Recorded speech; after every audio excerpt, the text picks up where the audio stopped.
আচ্ছা, আপনাকে আমি বলি, ডক্টর ইউনূস সাহেব সম্পর্কে আপনি একটা কথা বলেছেন। ডক্টর ইউনূস সাহেবের 666 কোটি টাকা কি ভ্যাট বাকি বা ট্যাক্স বাকির কথা বলেছেন। কিন্তু ডক্টর ইউনূস সাহেব বলেছেন ওনার কিছু নেই, ওনার কোনো সম্পদ নেই, গাড়ি বাড়ি নেই। সেই ক্ষেত্রে আপনারা যদি ওনার জন্য একটা গাড়ি, আপনারা সরকারে থাকা অবস্থায় কোনো একটা যদি আবাসনের ব্যবস্থা করতেন, সেটা হলে ইউনূস সাহেব উপকৃত হতেন। তবে আরেকটি কথা এখানে বলে রাখি, সেটি হচ্ছে যে উনি কিন্তু, আপনি গ্রামীণ ব্যাংকের কথা বললেন, গ্রামীণ ব্যাংক কিন্তু নতুন নিয়ম করছে, নতুন আইন করছে। গ্রামীণ ব্যাংককে সরকারের জবাবদিহিতা থেকে আরো দূরে সরানোর জন্য সেটার চেষ্টা চলছে, সেটার কাজ হচ্ছে, সেটা চলমান আছে। আর এখন যে বিষয়টি বলবো, আমাদের ব্রিগেডিয়ার সাখাওয়াত সাহেব, তিনি একজন উপদেষ্টা, তিনি বলেছেন আয়না ঘরের কথা, খুবই আলোচিত একটা বিষয়। আয়না ঘরের তদন্ত কমিশন হয়েছে, তার পাশাপাশি উনি ওনার বক্তব্যে 4-5 দিন আগেই বলেছেন আয়না ঘর শুধু ক্যান্টনমেন্টে বা অন্য কোথাও র্যাব পুলিশের জায়গায় নয়। আয়না ঘর ঢাকা ইউনিভার্সিটি বা বিভিন্ন হলে হলে ছিল, আয়না ঘর হোটেলে হোটেলে, বিভিন্ন হোটেলে ছিল। সেই বিষয়টি কি আপনার চোখে পড়েছে? আপনি কি দেখেছেন? আপনাদের সময়কার কথা মিন করেছেন? দেখুন, এটি এটি তো আজকে তার যে বক্তব্য, তার বক্তব্যের কারণে সরকারের ভেতরেই কি প্রতিক্রিয়া হয়েছে এটা তো আমরা দেখেছি যে তিনি বিশেষ করে এই আহ, হত্যাকাণ্ডগুলো ঘটনার ক্ষেত্রে কি ধরনের অস্ত্র ব্যবহার করেছে, সেই অস্ত্রগুলো পুলিশ ব্যবহার করতো কি করতো না, সেই প্রশ্ন নিয়ে আসার কারণে কিন্তু স্বরাষ্ট্র উপদেষ্টার পদ তার গেছে। এবং পরবর্তীতে আমরা দেখেছি যে আমাদের আওয়ামী লীগের নেতা কর্মীদেরকে গ্রেপ্তার করার ক্ষেত্রে কিভাবে নাটক তারা মঞ্চস্থ করেছে, সেই ব্যাপারেও কিন্তু এক ধরনের স্বস্বীকারোক্তি তারা দিয়েছে। এবং এই আজকে এই যে অভিযোগগুলো এসেছে, এই অভিযোগগুলো তো আজকে আজকে যারা করছে, আমরা মনে করি যে তারা হীন রাজনৈতিক উদ্দেশ্যে তারা এটি করার চেষ্টা করছে। এবং অনেকগুলোই আমরা মনে করি যে বাস্তবতা বিবর্জিত তথ্য, এক ধরনের যে জাস্ট আমাদের শেখ হাসিনা সরকারকে বিভিন্ন ধরনের অভিযোগে অভিযুক্ত করার জন্যই তারা এই বিষয়গুলো নিয়ে আসছে। এবং এটির কোনো অস্তিত্ব, এটির কোনো বাস্তবতা আজকে কোনো কিছু দেখা বর্তমান সরকার কিন্তু সে দেখাতে পারেনি। বলবো। এখন আমরা মূল কথায় আসি। মূল কথাটি হচ্ছে, আপনি ছাত্রলীগের সভাপতি, আপনার নেতা কর্মীদের উদ্দেশ্যে, নেতা কর্মীরা যখন ভয় আছে, শিক্ষা প্রতিষ্ঠানে যেতে পারছে না, অথবা তারা যে তাদের যে ইনজাস্টিসের শিকার হচ্ছে, নির্যাতনের শিকার হচ্ছে, এই ব্যাপারে আপনি তাদের জন্য কি পরামর্শ আপনার রয়েছে? দেখুন, বাংলাদেশ ছাত্রলীগের কর্মীরা সত্যিকার অর্থেই পরামর্শ কিংবা নির্দেশনার অপেক্ষায় থাকেনি, বরং বাংলাদেশ ছাত্রলীগের কর্মী, তৃণমূলের যারা প্রান্তীয় কর্মী, তারাই কিন্তু পথ দেখিয়েছে। আমরা কিছু বলার আগেই তারা মিছিল করেছে, মিটিং করেছে, অনলাইনে আলোচনা সভা করেছে, সেই স্বৈরাচার নিপাত যাক, গণতন্ত্র মুক্তি পাক স্লোগান দিয়েছে, বাংলাদেশের দেয়ালগুলোতে জয় বাংলা লিখে দিয়েছে, বাংলাদেশের যেখানে সেখানে গ্রাফিতিতে অঙ্কনে লিখে দিয়েছে যে শেখ হাসিনাতেই আস্থা।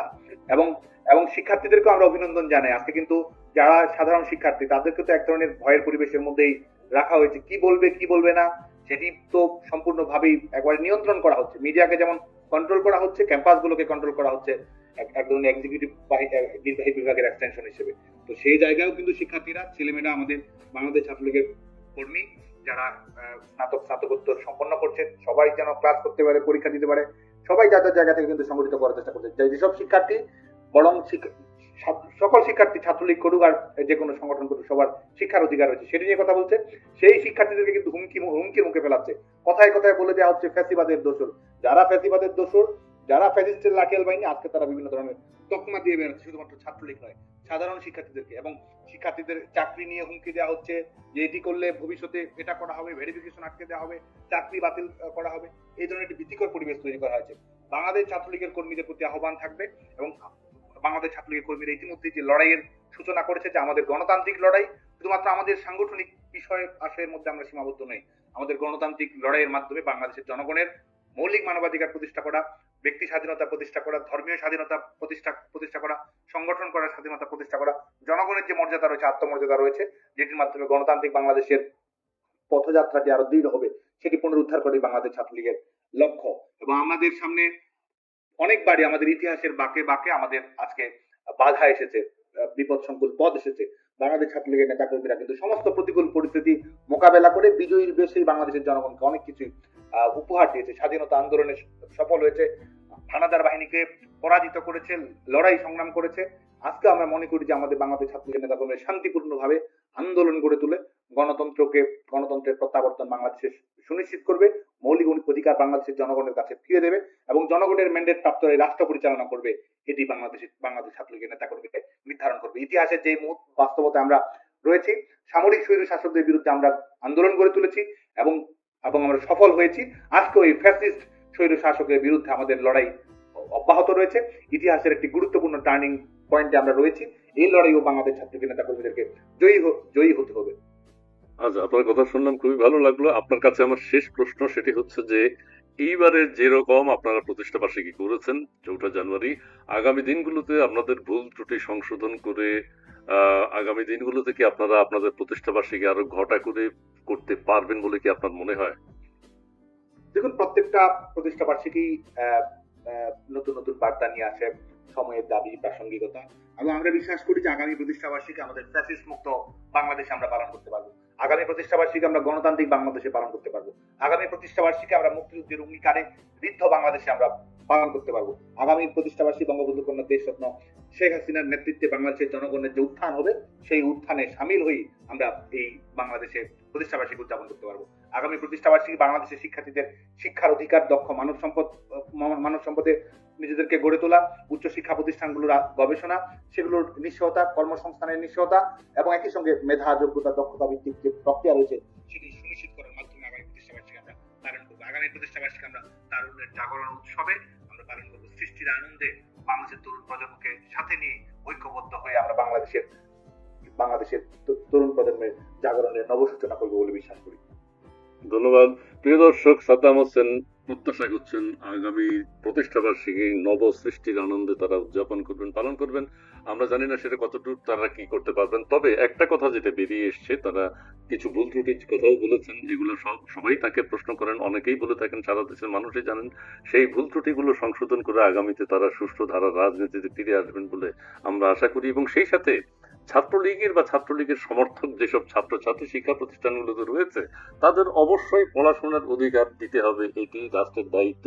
না হলে আমাদের মাননীয় প্রধান উপদেষ্টা যে কথাটি বলেছেন, উনি একটা পরিবার চান, একটা পরিবারভুক্ত দেশের মানুষ হয়ে বাঁচতে চান, দেশকে এগিয়ে নিতে চান, সেটি পূরণ হবে কিভাবে? আওয়ামী লীগ বা ছাত্রলীগ যদি আমরা বলি, ছাত্রলীগের এই বিপুল সংখ্যক ছাত্রছাত্রী যারা পরীক্ষা দিতে পারছে না, পড়াশোনা করতে পারছে না, তাদেরকেও মূল ধারায় ফিরিয়ে নিয়ে আসতে হবে। এবং তাদের কর্মকাণ্ডের জন্য ছাত্রলীগের সভাপতি আজকে বলেছেন, কিছু কিছু বিষয় তিনি সরি বলেছেন, সেগুলো অতিক্রম করে আমার মনে হয় এবং সবাই মনে করেন যে ছাত্রলীগের যারা আছেন তাদেরকেও পরীক্ষার পড়ালেখার সুযোগ দিতে হবে, না হলে বাংলাদেশের ভবিষ্যৎ খুব একটা ভালো হবে বলে আমার মনে হয় না। অনেকেই মনে করেন যে বেকারত্বের সংখ্যা বৃদ্ধি পাবার এটা কোনো রাজনৈতিক বা রাষ্ট্রীয় কর্মকাণ্ড হতে পারে না, যে এক শ্রেণীর ছাত্রছাত্রীদেরকে বঞ্চিত করে অন্যরা এগিয়ে যাবে, তাও সম্ভব হয় না। জনাব সাদ্দাম হোসেন, শেষ মুহূর্তে আপনার আর কিছু বলা আছে 2-1 মিনিট বা 30 সেকেন্ডের মধ্যে, আর না হলে আমরা এখানেই শেষ করবো। ধন্যবাদ। আমি আবারও বাংলাদেশের শিক্ষার্থীদেরকে অভিনন্দন জানাই এই প্রতিকূল পরিস্থিতিতে বাংলাদেশ ছাত্রলীগের নেতাকর্মীদের পাশে থাকার জন্য। আমি বিশ্বাস করি যে আমাদের আত্মোপলব্ধি রয়েছে, আমাদের নিজস্ব মূল্যায়ন রয়েছে, এবং আমাদের আগামীর পথ চলা যেন আরো সুতীক্ষ্ণ হয়, সে লক্ষ্যে বাংলাদেশ ছাত্রলীগ কর্মকাণ্ড পরিচালনা করবে। কিন্তু আপনারা হয়তো বাংলাদেশ ছাত্রলীগের কর্মকাণ্ডের সঙ্গে আপনার পদক্ষেপের সঙ্গে, কৌশলের সঙ্গে আপনার মতের মিল নাও হতে পারে, কিন্তু গণতন্ত্রের প্রশ্নে আসুন আমরা ঐক্যবদ্ধ হই, ফ্যাসিস্ট মুক্ত বাংলাদেশের প্রশ্নে আসুন আমরা ঐক্যবদ্ধ হই। মুক্তিযুদ্ধের অঙ্গীকার, লাখো শহীদের রক্তরঞ্জিত বাংলাদেশ, যেখানে আমাদের সবার অঙ্গীকার হচ্ছে একটি উদার, মানবিক, গণতান্ত্রিক, ধর্মনিরপেক্ষ বাংলাদেশ প্রতিষ্ঠা করা, সেই লক্ষ্যে আমরা ঐক্যবদ্ধ হই এবং জনগণের ম্যান্ডেট প্রাপ্তরাই রাষ্ট্র পরিচালনা করবে, সেই লক্ষ্যে আমরা আগামীতে ঐক্যবদ্ধ হয়ে যার যার জায়গা থেকে ভূমিকা পালন করার চেষ্টা করি। সেই আহ্বানই সবার কাছে থাকবে। ধন্যবাদ সাদ্দাম হোসেন, আপনি আমাদের সাথে যুক্ত হয়েছেন, সময় দিয়েছেন। প্রিয় দর্শক, সারা পৃথিবী থেকে যে যে প্রান্ত থেকে আমাদের সাথে যুক্ত হয়েছেন, আপনাদের সবাইকে অনেক ধন্যবাদ। পাশাপাশি আমাদেরকে কমেন্টস করে সমৃদ্ধ করেছেন, অনুষ্ঠানটি অনেকে শেয়ার করেছেন। আপনাদের সবাইকে আবারও প্রাণ ঢালা শুভেচ্ছা এবং অভিনন্দন জানিয়ে আজকের মতো এখানে শেষ করছি। Dialogue for democracy, Saddam Hossain, আপনি ভালো থাকবেন। দর্শক মন্ডলী আপনারা যে যেখানে আছেন ভালো থাকবেন, সুস্থ থাকবেন, সুন্দর থাকবেন।